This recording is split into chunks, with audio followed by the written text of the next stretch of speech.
My name is Jake, welcome to the channel. In today's video, we're going to take a look at Vanguard's economic and market outlook for 2025 beyond the landing. I'm excited to share that this video is presented by Snowball Analytics. Snowball Analytics is a tool that I use to analyze my dividend portfolio.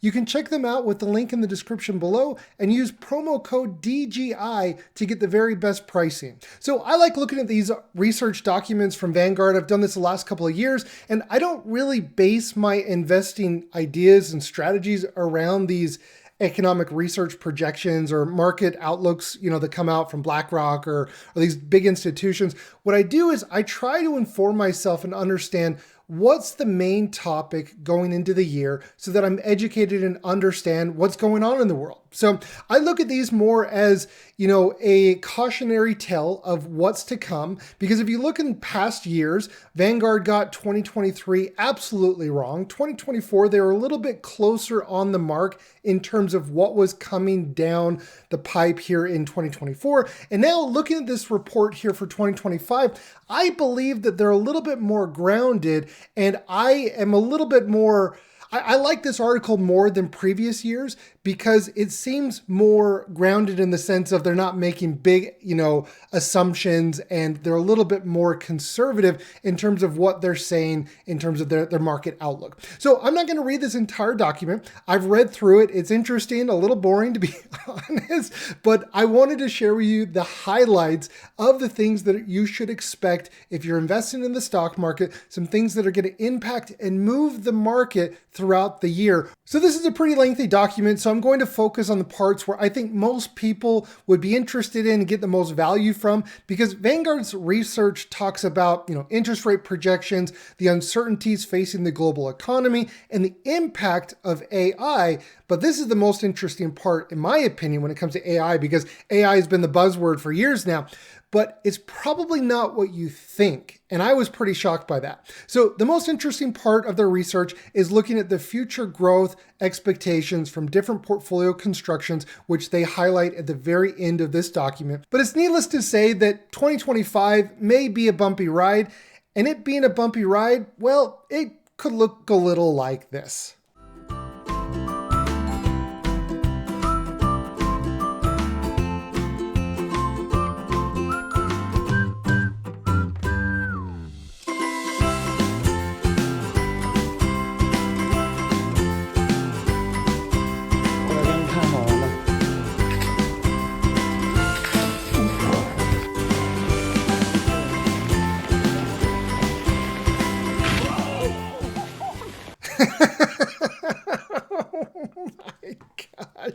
Oh man, we're starting the year off with a boom here.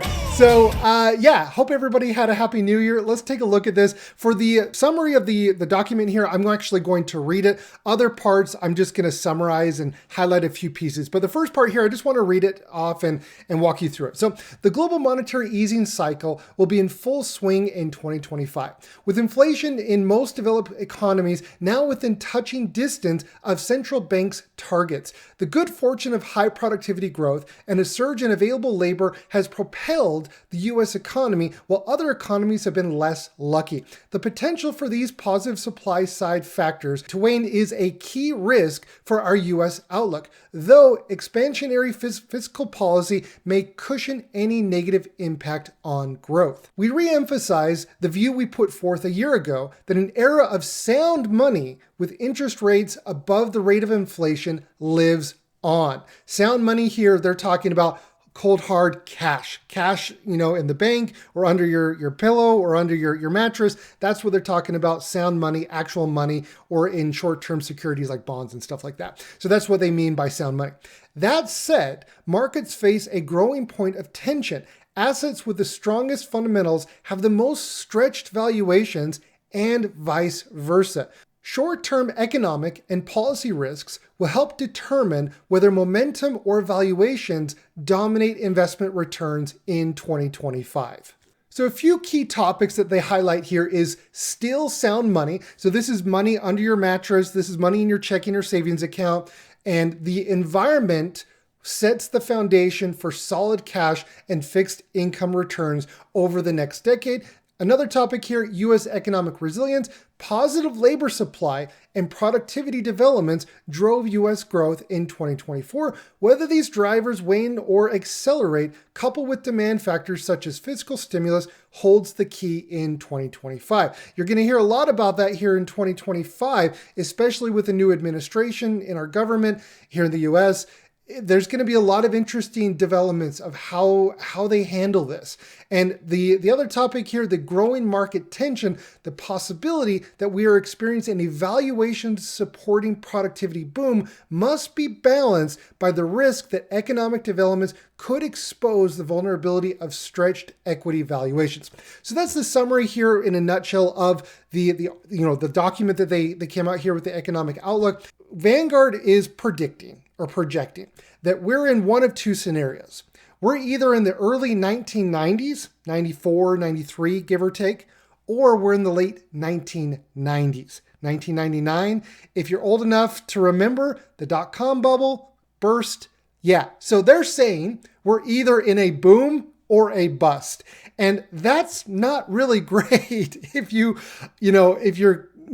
cautious about the market, because we could have a raging bull market for the next 5 or 6 years, or we could have a complete bust in the next couple of years. So I don't know what's going to happen, but that's what they're saying.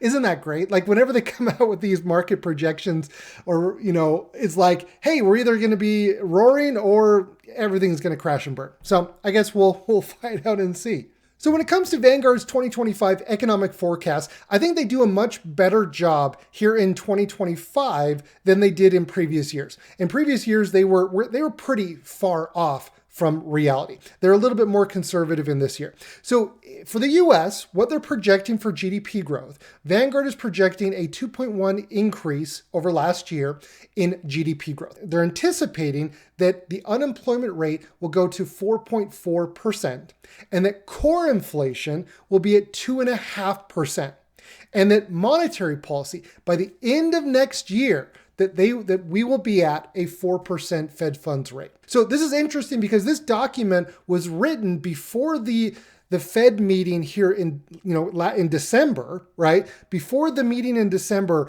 Vanguard came out with this model or this projection, this outlook, and it actually was spot on with what the Fed announced here in December, right? So I think that's why I'm making the comment that I think they're a little bit more conservative and balanced in their projections, because in previous years they were way off. I thought that this was a very refreshing forecast compared to their previous years. So, and if you're outside of the US, you can pause the video and you can see your country or region's projections or forecasts. So now when looking at the global outlook summary, they talk a lot about the supply side of the economy and the market. And while these positive supply side drivers of growth may continue in 2025, emerging policy risks such as the implementation of trade tariffs and stricter immigration policies may offset gains. Under such a scenario, U.S. real GDP growth would cool from its present rate of around 3% to closer to 2%. These offsetting policy risks may also increase inflationary pressures. Therefore, we anticipate that core inflation will remain above 2.5% for most of 2025. Although we expect the Fed to reduce its policy rate to 4%, cuts beyond that would prove difficult, as any weakening of growth would have to be weighed against a potential inflation revival. So when I read this, I hear just a lot more uncertainty when it comes to the market, when it comes to interest rates, when it comes to inflation. You got tariffs and all these other things coming our way. I think it's going to be a watch and wait time. At least that's kind of how I view it, because nobody has a crystal ball. Nobody knows exactly how it's going to pan out, but it's going to be, I guess, the one thing that you can be certain about is there's going to be uncertainty. For all of you outside of the United States, other countries outside of the US are struggling a little bit more than the United States. And Vanguard expects the European Central Bank to cut rates below neutral to 1.75% by the end of 2025. So they're going below neutral. So that's interesting. So the era of sound money lives on, with a new point of tension emerging. So the sound money topic was a big topic for 2024, and they're saying that not much has changed, even though the Fed cut rates by a percentage point, 100 basis points last year in 2024. Vanguard is saying that, the sound money is still going to be the thing going forward.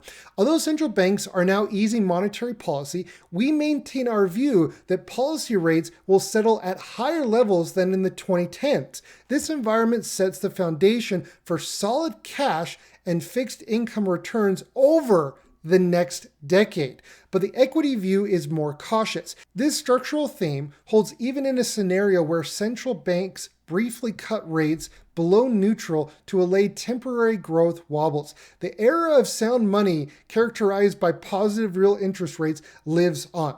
Now, I do want to highlight that Vanguard said this last year, but then the S&P 500 went up like almost 30%, like over 20%. So it just shows how difficult this is to predict or forecast year over year. And that's why they always focus on 10-year blocks, 10-year time periods, decades, because otherwise they're just going to look like idiots when it comes to projections, where they're saying that money is going to outperform or be better on a risk-adjusted return basis. But then you have the market go up like almost 30%. But yeah, I guess, but they weren't wrong. I mean, sound money also did well. Interest rates were higher. So money in money market accounts, short-term treasuries, they also did very well. So over the next decade, we expect a 4.3 to 5.3% annualized returns for both US and global ex-US currency hedge bonds. So interest rates are going to stay higher. So there's going to be a real return on your cash. So in our view, US valuations are elevated, but not as stretched as traditional metrics imply. Despite higher interest rates, many large corporations insulated themselves from tighter monetary policy by locking in low financing costs ahead of time.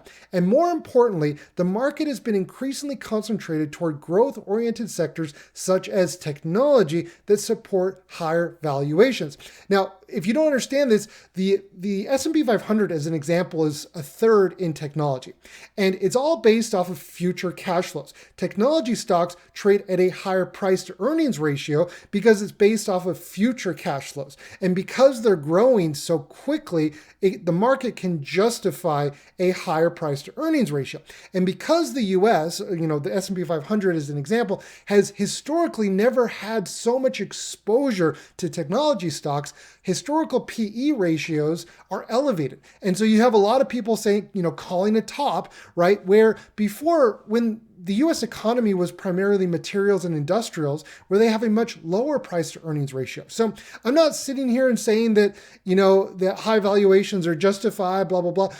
I'm just trying to say that there's a reason why the market is trading at such a high PE. And if the landscape were to change and technology would be reduced in terms of the sector allocation in the index, then yeah, you'd have a readjustment of the valuation, okay? i.e. the stocks will go down, right? Like it'll go down in value. Nevertheless, the likelihood that we are in the midst of a valuation supporting productivity boom akin to the mid-1990s must be balanced with the possibility that the current environment may be more like the 1990s, so 1999.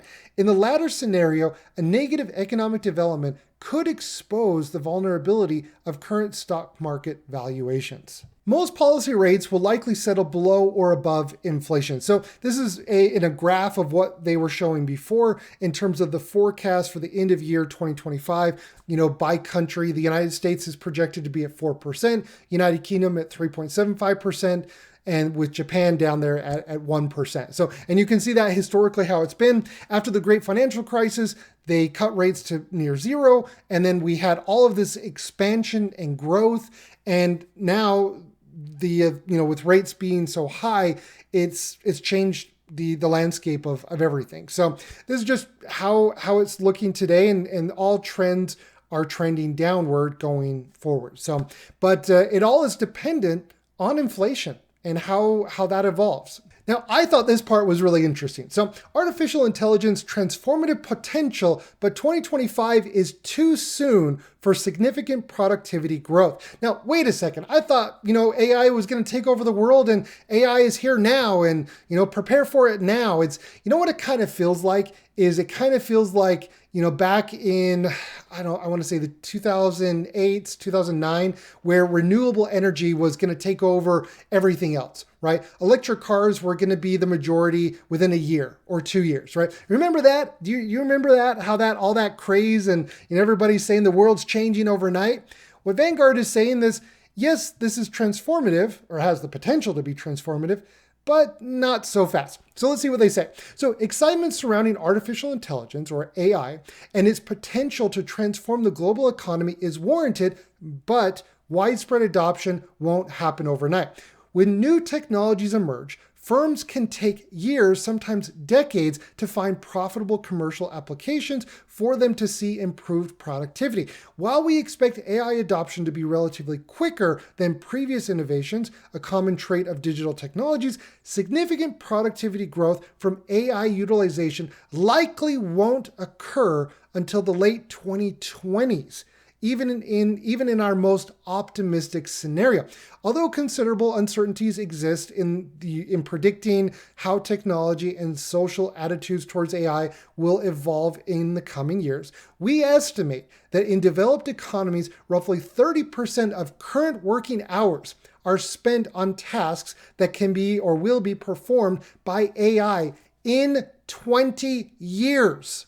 Contrary to dystopian fears that will not cause 30% unemployment, because many of these working hours will be reallocated to other less AI sensitive tasks. So wait a second, 20 years? I thought, AI was going to take over the world tomorrow, right? That's what everybody is saying. Vanguard's saying, hold on. Yes, it's transformative, but guys, this is going to take 20 years. So I thought, like, when I read this, I was like, whoa, okay, is this a bubble? Maybe, maybe not. Who knows? Guess it depends on who you ask. But so when I first read this, I saw an AI boom. I thought maybe it's my dyslexia. An AI bubble, an AI bubble in 2025. Anyways. Okay, so an AI boom in 2025 would require rapid commercial adoption. So this is a graph here, and it's showing the adoption. It doesn't, depict by country or anything like that, but all it's showing is the adoption, the commercial adoption, not, your daughter, your son, or your friend, using Photoshop or using AI to create funny memes on the internet, right? Actual commercial adoption. They're saying that you're not going to see any real movements in adoption until the end of the 2020s. And what it's showing here, it doesn't even look until like the 2030s. So mid 2030s is really where you're going to get widespread adoption. But I thought that this was interesting. Take with it, like, I'm not going to look at this and go and short NVIDIA, all these, AI stocks. By no means am I going to do that. But what it shows you is, there's a bear and bull case for everything. So digging deeper into U.S. equity overvaluation. So this is kind of, touching on what I was talking about at the beginning of the video, that there are 3 paths forward for U.S. returns. Moving forward, we see 3 possible scenarios for U.S. equities. First, a boom in productivity akin to the mid-1990s could continue to support large cap and growth stock valuations and drive the market higher. Second, a shift toward lower rates and broadening growth could catalyze a rotation into undervalued factors such as value and small cap. Finally, the current environment may be more analogous to 1999. An adverse economic development could expose the vulnerability of current stock market valuations and increase the odds of a market drawdown. While these risks will be important in the near term, we expect high valuations and stretched margins to be meaningful headwinds to U.S. equity returns over the long term. Now, I like that they say long term, because the last 2 years, the market's been up like 30%, almost, like 25 and 30% a year. So the three possibilities here, I think, you want to hear my opinion, don't go and bet the farm on my opinion, but I think the second scenario is likely what's going to happen. You're going to see, this is just my opinion, guys, a shift towards, as rates come down, as things slowly, hopefully normalize, that you're going to see a shift from growth to value and to small caps, as you've always seen throughout time, right? The market gets a little bit overheated, there's a correction, or it corrects itself. I don't think it has to be, like a massive boom or a bust. Now, in America, we love our boom or bust. We just love the extremes in America. So I don't put anything past us, but I hope, when I think, a lot of times we hope what we think and we think what we hope. I hope that it's the second one, but who knows? And to wrap up their outlook here for 2025, they talk about a continued tilt towards fixed income. And what they do here is they show from a valuation perspective, they compare two different portfolio types or constructions, and they analyze which portfolio construction is most likely at this point in time to perform over the next 10 years. Okay, so let me walk you through this really quick. So for valuation aware investors, our model still favors fixed income. So the benchmark is the 60-40 portfolio, right? You got a percentage in US equities, international equities, you got US bonds, and you got, international bonds. 60% equities, 40% fixed income bonds. On the other side, you got the time varying asset allocation. You got 38% in equities. You got 62% into fixed income. Okay, so those are the two different portfolio constructions that they are comparing here. And what they're doing is they're making a projection, an outlook of how these two portfolios will perform. Okay, and so in the first one here, their time varying asset allocation, so 38% equities, 62% fixed income, they're saying that over a 10-year period, an annualized return, you could expect around a 5.9% return annualized over the next 10 years. This is significantly less than the 30% or so from last year, right? But also what's so important is they're factoring in the 10-year expected annualized volatility. So what they're saying is on a risk-adjusted basis, return basis, you're going to get a 5.9 annualized return with a 7% volatility. Okay, so that's the first one. The benchmark, the 60-40 portfolio, you're going to have a slightly lower expected annual return over the next 10 years of 5.7%. But you're going to have a 10-year expected annualized volatility rate of 9.8%. So what they're saying is over the next 10 years, you are going to see higher returns in a more conservative portfolio, more fixed income versus equities. You're going to have higher returns and less volatility. Now, I don't know what's going to happen. It's very easy to kind of look back 10 years from now and say, oh, they were wrong in this year or wrong in that year. But what they're saying is, what you have to really understand is they're saying annualized over 10 years. Some years it'll be up, some years it'll be down, but that's what they're projecting. So what does this mean for you and I watching and listening to this video? So if you're in your early 20s, I think that you can kind of throw this all out the window, respectfully, to Vanguard. I think you can throw this all out the window and go 100% into stocks. That's my opinion. Yes, you're going to have a lot of volatility. There could be major crashes, but if you're in your 20s and you have a 20 or a 30 or 40-year time horizon, who cares? Keep your job.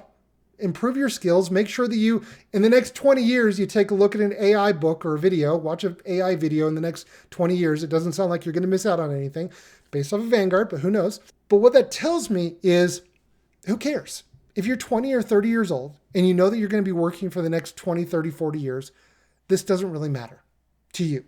However, if you're 50, late 40s, 60s, 70s, what this tells you is cash is back, baby. Cash is king, right? It's not trash. Cash is king. And so you're getting a real return on your income. Okay. Now, and that's an inflation adjusted, like a real return, right? So what this tells me is if you've already accumulated your wealth, you've already made it. You got your money, you got your house, you got your boat, you got your money, you have all that you need. Cash is king. If you're a youngling and you are in wealth accumulation phase of life, you probably want to, stomach the volatility, ride it out, and just keep buying, right? Make sure that you have an emergency fund. Make sure that you're keeping your job, your dollar cost averaging, and all of that good stuff. So nothing really changes for you. I think this really benefits the older generation, or those who have money, who've accumulated their wealth already, and now they're focused on wealth preservation. This is good news for them. So everybody, I hope that this video was helpful. I hope that it, shed a light on, what you can kind of expect going into 2025. What was your major takeaway? For me, the major takeaway for me was Vanguard bashing on AI. I thought that was pretty cool. But yeah, I'd love to hear your thoughts. If you haven't already, go check out Snowball Analytics, and thank you so much for watching, and I'll see everybody in next week's video.